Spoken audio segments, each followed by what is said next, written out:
오늘 우리에게 주시는 하나님 말씀, 신약성경 마태복음 21장 6절에서 11절까지 말씀입니다. 마태복음 21장 6절로 11절까지 말씀입니다. 제가 가진 성경책 신약성경 34면에 기록되어 있습니다. 마태복음 21장 6절에서 11절까지 말씀, 주신 하나님 말씀 제가 봉독해 올리겠습니다.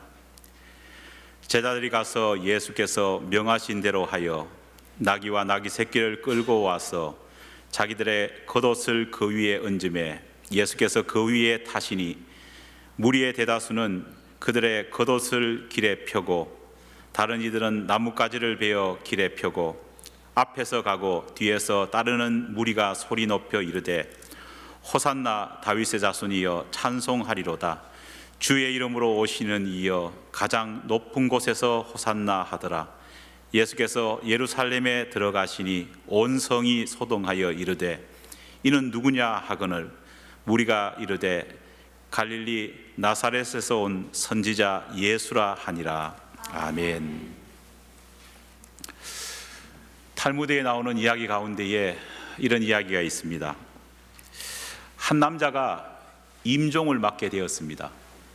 한평생 장사꾼으로 돈 버는 일에만 몰두해 살아가다 보니까 아내에게는 물론 자식들에게도 어떤 살가운 관계를 맺지 못했습니다. 평생 하루도 가게 문을 닫지 않고 그렇게 살다 보니까요, 자식들과의 아름다운 추억도 만들지 못했습니다. 그런 그가 죽음을 앞두고 아내에게 뜻밖의 부탁을 하는 겁니다. 무슨 부탁이냐? 자식들을 불러달라는 겁니다. 아내는 남편의 말을 듣고 이렇게 생각했습니다. 드디어 생의 마지막 순간에 아버지로서 아이들에게 지금까지 못해 주었던 것에 대한 용서를 비는구나. 임종을 앞두고 갑자기 아버지의 호출을 받은 자녀들도 생각하기를, 그래도 우리 아버지가 마지막 순간에 우리를 부르셔서 우리의 이름을 부르시고 축복을 해주려고 하는구나. 그런 기대에 찬 생각 속에서 아버지께로 달려갔습니다. 자녀들이 다 모이자 이제는 채 앞도 이제는 보지 못하는 상태가 된 이 남자가 아내에게 이렇게 묻습니다. 여보, 첫째 아들은 왔소. 당신 오른편에 지금 서 있습니다. 아버지, 저 첫째 여기 와 있습니다. 맏아들은 터져나오는 눈물을 참을 수 없었습니다. 다시 남자가 묻습니다. 여보, 둘째도 와 있소. 아버지, 둘째도 여기 와 있습니다. 둘째 역시도 아버지의 그 마음을 헤아려 보려고 하니까요, 눈물을 참을 수가 없었습니다.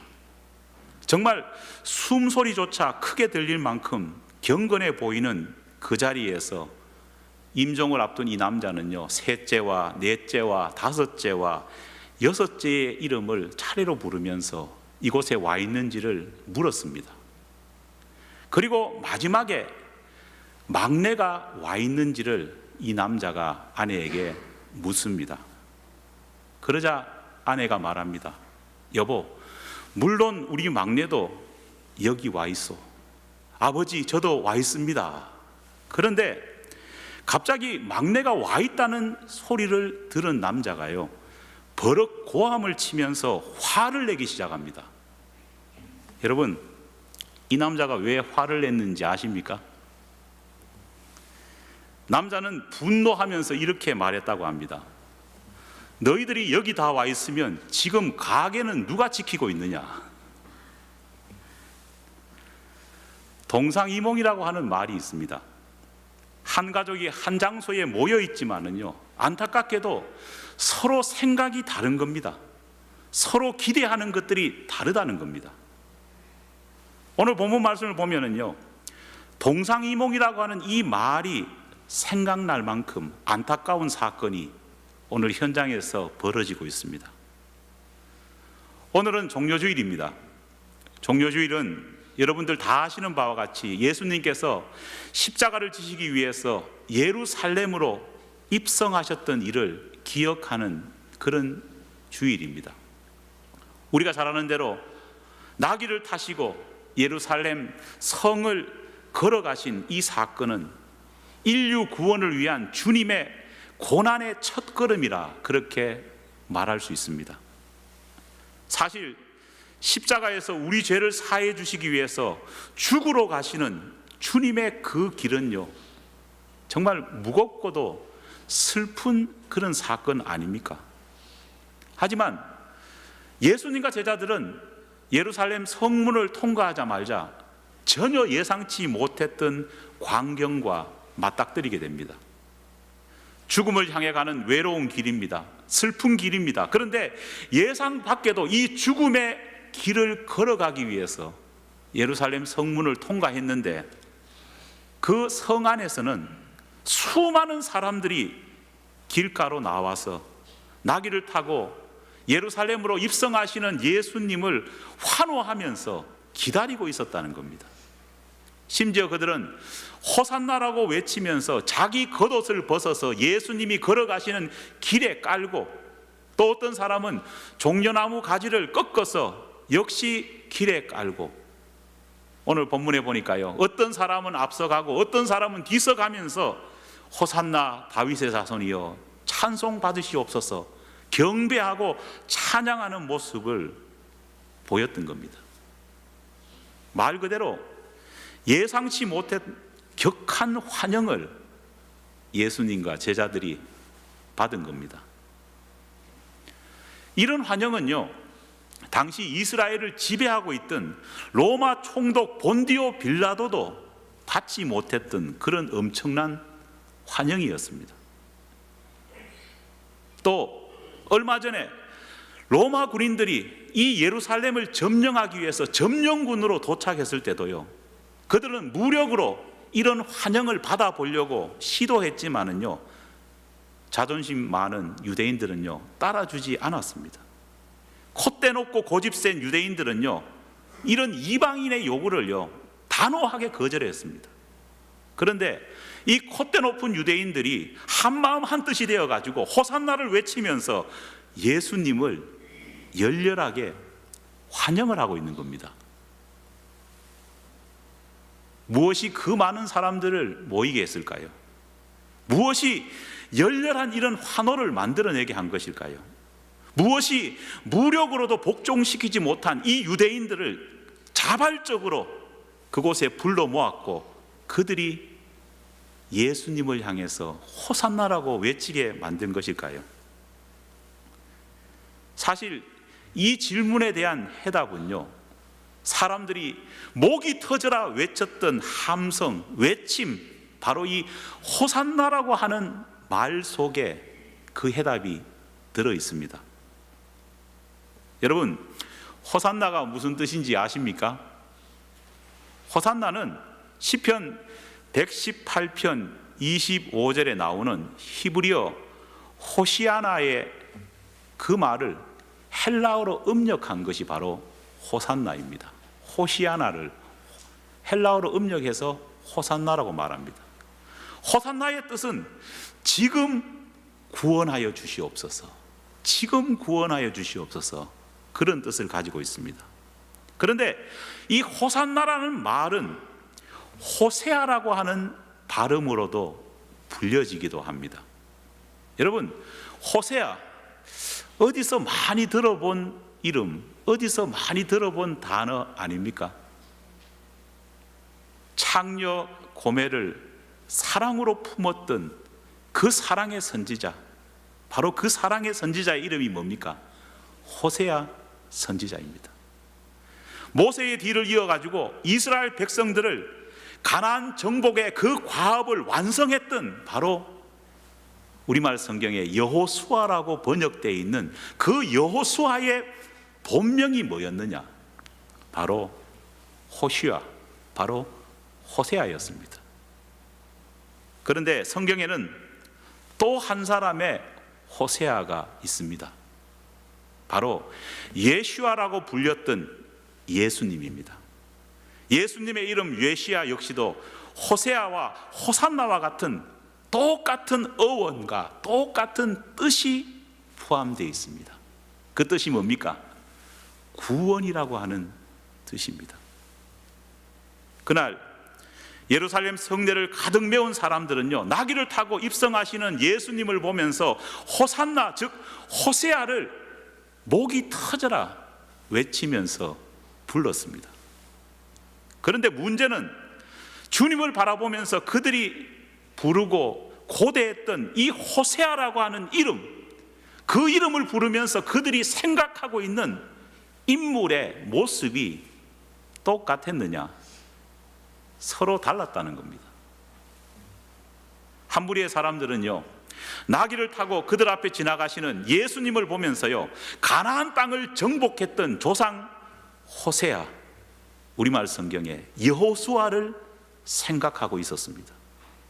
그들은 예수라고 하는 이 청년 호세아가 그들의 조상 호세아처럼 난공불락의 성 여리고를 정복하고 가나안 7 족속을 완전히 멸망시켰듯이 자기 자신들을 지금 또 압제하고 있는 이 대제국 로마 제국을 그렇게 정치적으로 정복해 주기를 기대하고 있었다는 겁니다.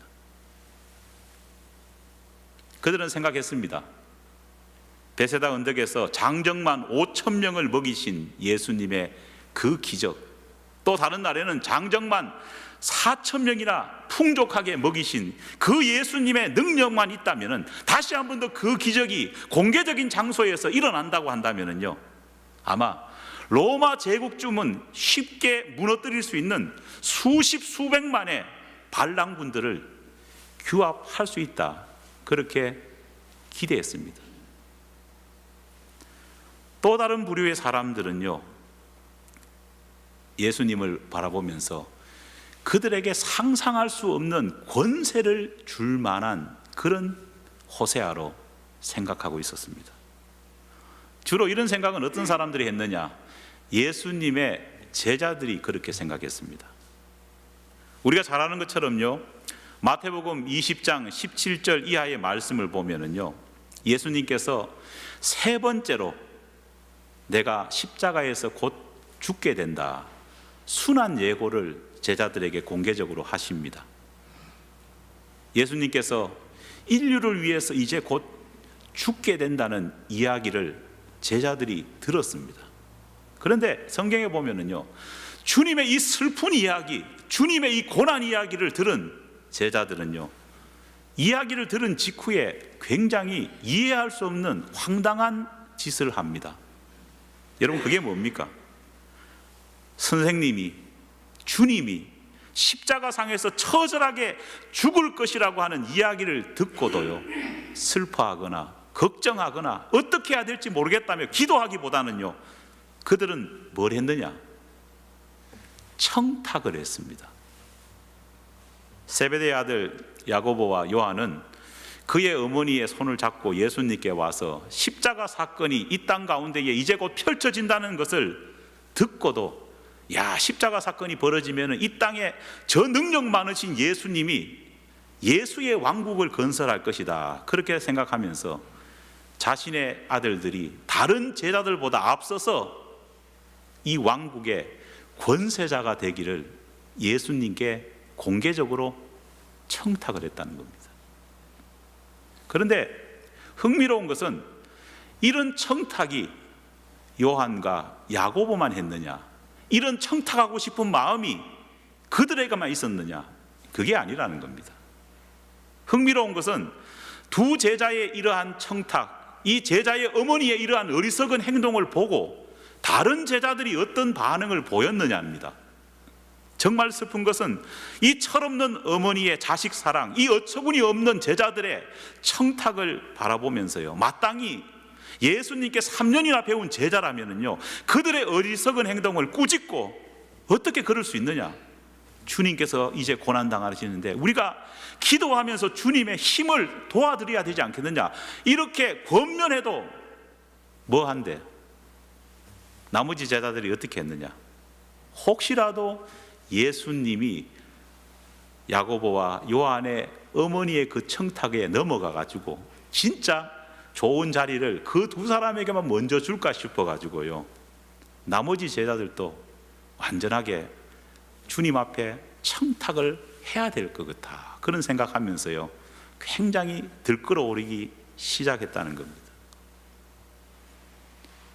그들은 분을 내었습니다. 어떻게 너희들이 그런 말을 할 수 있느냐?